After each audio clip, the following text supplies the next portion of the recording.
Hello, everyone, and thanks for joining us. Today, we're back with PR specialist and CEO of Flow Publishing, Eve Bailey. Hey, Eve, welcome back. Thank you so much for having me. It's great to join you again. Sure, it's great to have you back. And today, I want to talk all about PR fact or fiction. So, I want to debunk a few of these myths, and I want you to tell me if some of these myths are true.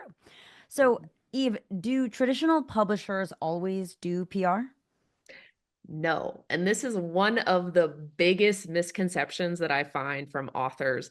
And a lot of times when I get clients, it's so funny because a lot of them, well, it's not funny, it's sad because of this misconception. A lot of them come to me and they think, oh my gosh, they say, when I got my traditional deal, like I thought that they were just gonna do all the PR for me.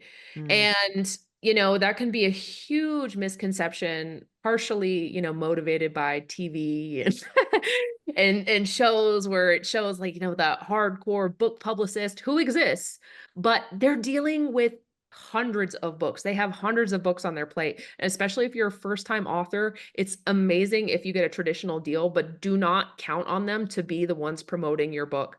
I've worked with authors who, do have that a bigger book where they also have the traditional publicists working with them, but they also end up working with me too, because a lot of times that publicist at, HarperCollins or, Penguin, they can't dedicate their time to all 200 books, right? And especially if you're a fiction author, you might not be getting the attention that you deserve or what you need. Not to mention, right?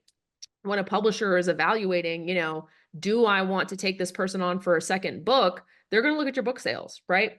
And if your Right. book sales aren't great and you don't have any media coverage, you might not get that second opportunity. So if you can invest in PR, it doesn't matter if you try it on your own or if you end up working with a PR agent, it can really help you propel your success for that second deal too.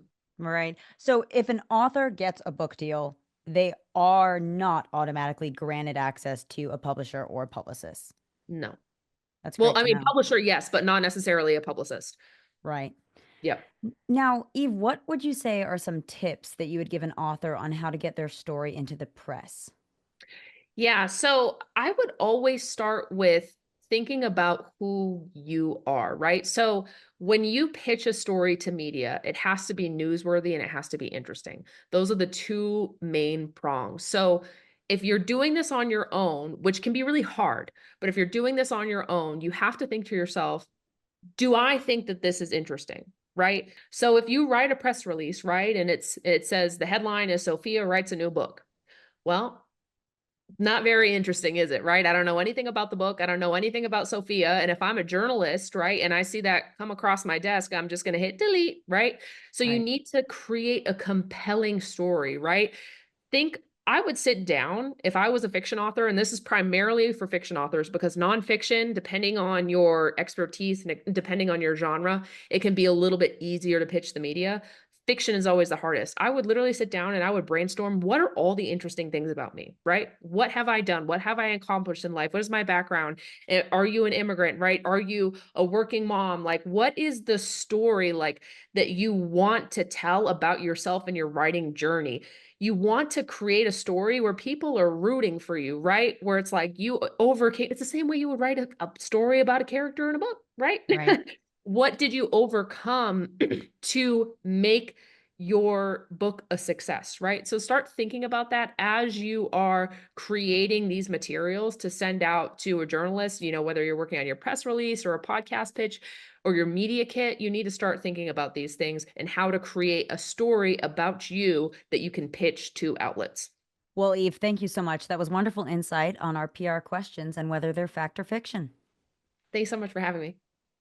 That's all the time we have for today. Thank you, everyone, for tuning in to today's interview with PR specialist and CEO of Flow Publishing, Eve Bailey. Be sure to check out our website for more videos.